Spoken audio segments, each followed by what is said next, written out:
noir plasma chrome bleed. Unlocking knowledge, inspiring innovation, empowering curious minds.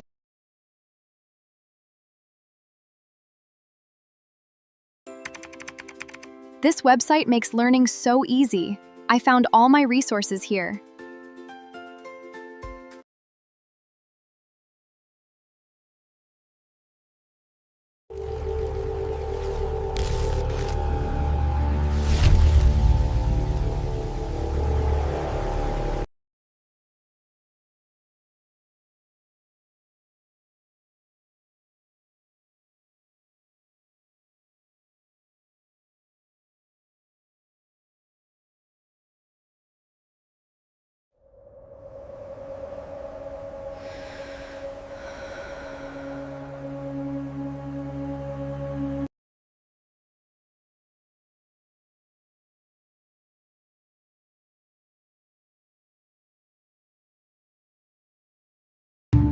Like what you share.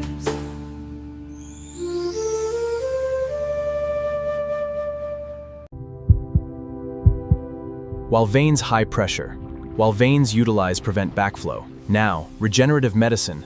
Regenerative medicine is engineering function. The human cardiovascular system is a closed-loop circuit. It comprises approximately 60,000 miles of vessels. This is a dynamic and responsive system. By examining the arterial and venous systems, this report provides a holistic understanding of how modern science is evolving to repair this vital infrastructure.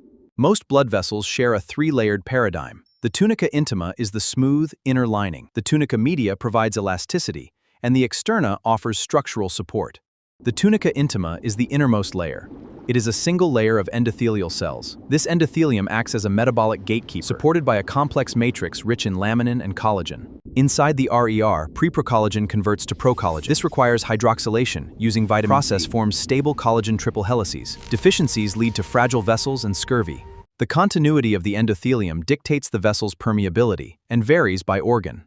Continuous endothelium, the most common type, restricts the passage of large molecules. The continuity of the endothelium dictates the vessel's permeability and varies by organ. Continuous endothelium cells are joined by tight junctions, restricting the passage of large molecules. These possess pores 80 to 100 nanometers in diameter. This allows for rapid exchange of small solutes and water. They are found in high filtration areas. Discontinuous endothelium has large gaps. Found in the liver and bone marrow, these allow whole cells to pass. The tunica media is the thick middle layer. It consists of smooth muscle, elastic fibers, and collagen. Elastic laminae separate it from other layers. Smooth muscle cells within the media have alpha and beta receptors. Alpha stimulates constriction, increasing resistance and blood pressure, while beta activation facilitates vasodilation. Elastic arteries like the aorta contain high amounts of elastin. This allows them to absorb the energy of systole and maintain vital blood pressure during diastole. The tunica externa is the outermost layer. Composed of fibroblasts, it anchors the vessel. In large vessels, it contains the vasa vasorum. This provides vital metabolic support. Elastic arteries like the aorta contain a thick tunica media. This layer features 40 to 70 elastic lamellae. This high elastin-to-muscle ratio allows for crucial pressure damping. Muscular arteries regulate regional blood flow. Note the prominent internal elastic lamina. The tunica media has thick, smooth muscle. This layer actively regulates regional flow. Arterioles are the primary site of peripheral resistance. Their tunica media has 1 to 3 smooth muscle layers. These resistance vessels control blood pressure. They regulate flow into the capillaries. Capillaries are the body's smallest blood vessels. Composed only of a single endothelial layer, they maximize surface exchange. Veins return blood to the heart. Their tunica externa is the thickest layer. It features longitudinal muscle bundles. One-way valves in the extremities prevent backflow. The arterial system originates at the heart. It branches into a tree-like hierarchy, carries oxygenated blood to the tissues.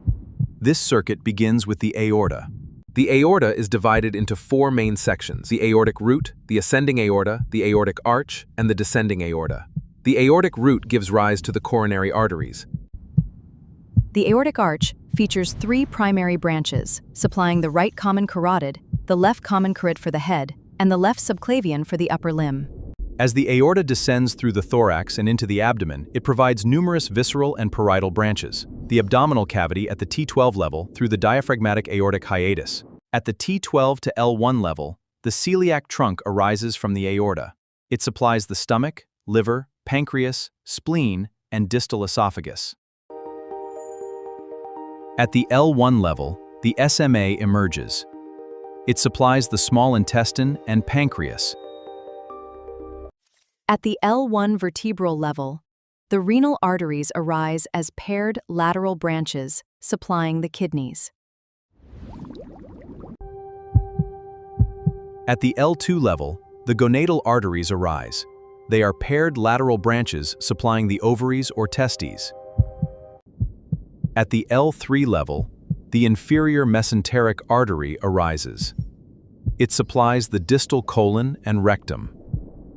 At the L4 vertebral level, the abdominal aorta ends. It undergoes a terminal bifurcation. This forms the common iliac arteries. They supply the pelvis and lower limbs. The head and neck are supplied by the carotid arteries. The internal carotid has 7 segments, from C1 to C7, eventually contributing to the circle of Willis. The subclavian becomes the axillary. Then, it becomes the brachial artery, which splits into the radial and ulnar. The iliac becomes the femoral artery. At the knee, it becomes the popliteal, before branching in the leg. The venous system returns blood to the heart. One-way valves prevent backflow against gravity. Contraction of skeletal muscles propels it forward. The venous system converges into 2 massive trunks. The superior vena cava drains the head and upper limbs. The inferior vena cava is the body's largest vein. It ascends to empty directly into the right atrium. Blood from the digestive organs goes to the liver first. The portal vein is formed by the mesenteric and splenic veins. Liver sinusoids process vein strings deadly into the IVV. Hemodynamics explains the laws of blood flow. Flow is determined by pressure and resistance, expressed as Q equals delta P over R. Resistance is heavily influenced by vessel radius. Small diameter changes have massive effects on pressure. Viscosity also plays a key role, affected by hematocrit. Compliance is a vessel's ability to hold volume. During stress, venoconstriction rapidly mobilizes this blood. This action shifts blood into the active circulation. Coordination between the heart and periphery is essential. Venous return is driven by a pressure gradient. Volume fills the capacity. If RAP rises or MSFP falls, flow decreases. To return blood from the lower limbs, contraction of calf muscles propels it upward. One-way valves prevent backflow. Finally, breathing creates a suction effect that draws blood to right atrium. The vascular system originates from a complex series of embryonic fusions and involutions. The IVC is the fusion of 2 embryonic dorsal aorta below the pharynx. Specialized structures allow blood to bypass the lungs and liver. The ductus venosus bypasses the liver. After birth, these fetal structures forming the ligaments and fossa ovalis. Disruptions in vascular structure or function lead to significant clinical conditions, categorized into arterial or venous disorders. Atherosclerosis is a progressive disease. Plaque builds up in the tunica intima, narrowing the lumen. This can lead to coronary, carotid, or peripheral artery disease. Aneurysms involve a weakening of the arterial wall, resulting in a bulge. Abdominal aortic aneurysms are the most common. They require intervention to prevent rupture. Venous diseases often result from valvular failure. Treatments include laser or radiofrequency ablation. DVT occurs when a clot forms in a deep vein, posing a severe risk of pulmonary embolism. The landscape of vascular medicine is undergoing a transformative shift toward minimally invasive, bioengineered, and personalized interventions. Surgery's third revolution combining precision. The Da Vinci 5 allows phasing micromotions. TCAR reverses blood to protect the brain. FEVAR uses customized grafts for complex aneurysms. Availability of graft material is limited. ATEVs are bioengineered from human vascular cells. 2024 data shows an 84% patency rate. This is a breakthrough. In 2025, researchers breached the 3 mm limit for lab-grown tissues. By discovering condition 32, models react instantly to drugs, paving the way for implantable tissue. The vascular system is a physiological marvel. Its layers adapt to hemodynamic stressors. It prioritizes nutrient delivery and metabolic processing. Beyond simple plumbing repairs, AI now guides robotic surgery. Bioengineered vessels show clinical success. We are creating vascularized organoids to repair and regenerate of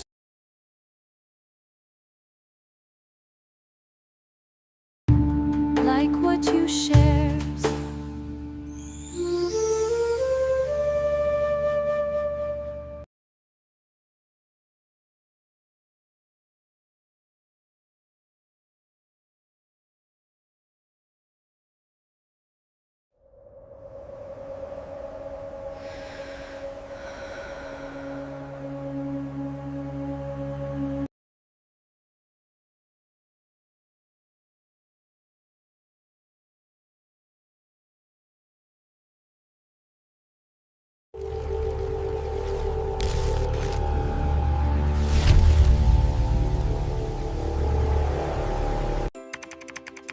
This website makes learning so easy. I found all my resources here.